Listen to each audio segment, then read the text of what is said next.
Captain John Smith, set out on an exploration of the Chesapeake Bay to map it and to search for silver and gold.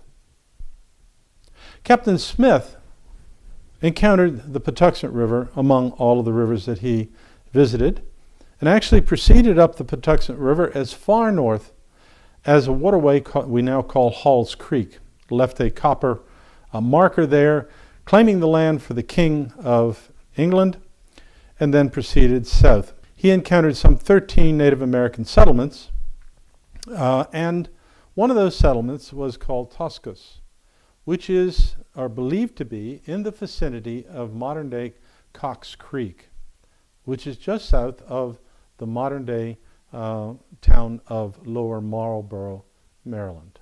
But settlement of the Patuxent River in what is now Calvert County did not begin until 1640, when a fellow named Leonard Leonardson received a grant and established himself on St. Leonard Creek. Some years later, when land grants in the vicinity of what is now Lower Marlboro were granted to a number of settlers between what we call Chews Creek and Graham's Creek. The consequence of this is that these lands gradually became occupied by settlers whose primary goal was to farm the land, and the primary crop, indeed almost the only crop, was tobacco. The 1683 Acts for the Improvement of Trade created some 32 towns throughout the Chesapeake, Maryland tidewater. All of these were to be ports for export. One of the towns that was designated was on the western shore of the Patuxent River in Calvert County, on the shores of Coxtown Creek. It never really got off the ground. By the end of the New Towns programs in 1756, over 130 seaports, ports of entry, would be created in Maryland. One of those towns that was established was to be on the Hardesty lands, the old Hardesty lands, in between Chews Creek and Graham Creek. It was to become the town of Lower Marlboro. Now, at the same time, other towns are created on the river. A town was created on the western branch, further upriver, and it was to become later the county seat of the new county of Prince George's. In the early 1700s, the Duke of Marlborough had led the British in war on the European continent, and at the Battle of Blenheim had won himself enormous fame, and at the time was one of the most famous men in the English-speaking world, indeed in the entire Western world. And both towns sought the name of Marlborough. So in that same year, these two towns were created. The only way to differentiate them was to create Upper and Lower Marlboro. The towns were created for warehousing, not for people. But because of the increase in trade, these designated towns become centers for the transit, where you have people coming, bringing their tobacco to the towns for transshipment. They store it in the warehouses. There is a growth of community in terms of support facilities. So by the 1720s, Lower Marlboro is not a town in the way we think of a town today, but it is a very minor center for commerce. All of this changes as the tobacco quality goes sour. There's a lot of fraud in shipping tobacco now.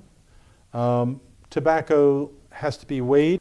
You need somebody who has to account for it. You need counting houses. And a new system, which is called the factor system, has entrenched itself.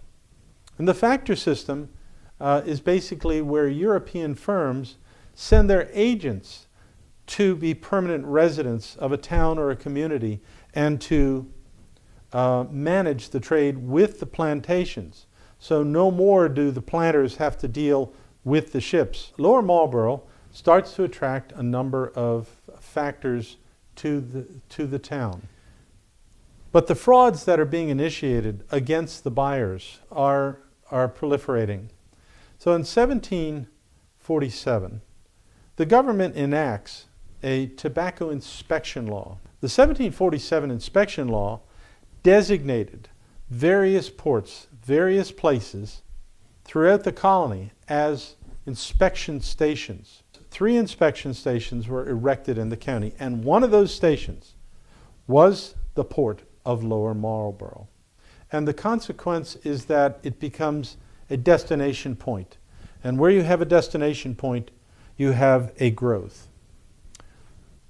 Not too long after this, people start to migrate and live in the town. One of those fellows was a fellow named Captain John David. Now, John David was a seaman. He owned his own ship. He conducted an operation in the town, later operating a ferry, an ordinary. Mariners would come to Lower Marlboro, and a number of them would take up residence.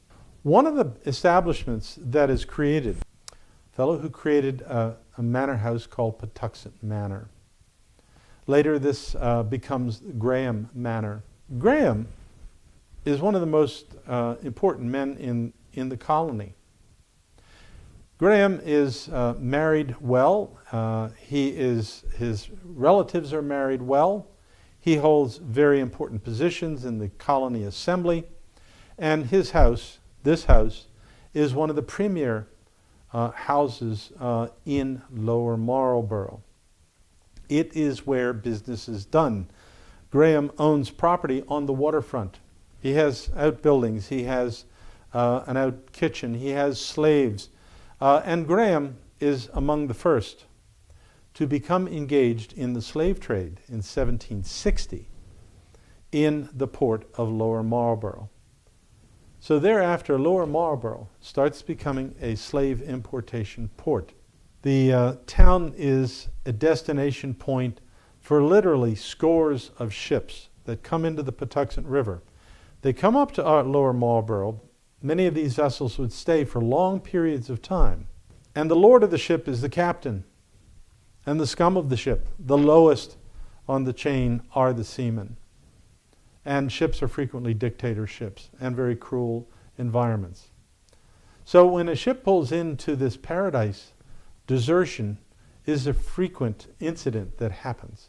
Lower Marlboro was a great desertion port.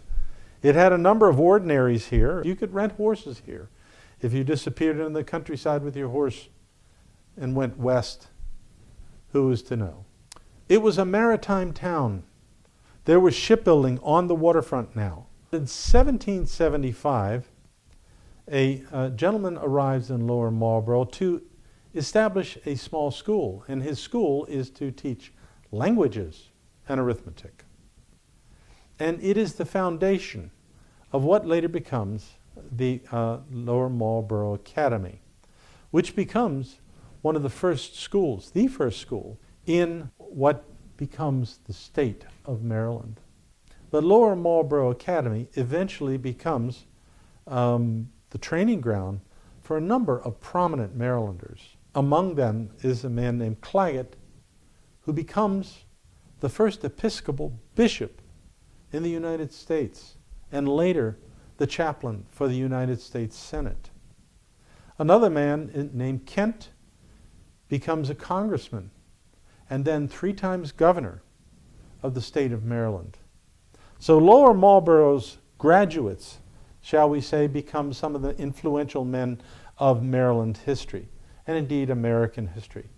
As Lower Marlboro progresses in its prosperity, people have more money to spend on recreation. And one of the great recreational things that people spend their money on is gambling. Maryland is one of the great states known for its horse racing. And in 1765, Lower Marlboro hosts, on a track a half a mile long, its first horse racing. We're not exactly sure where the track was, but we believe it was on the Graham estate somewhere.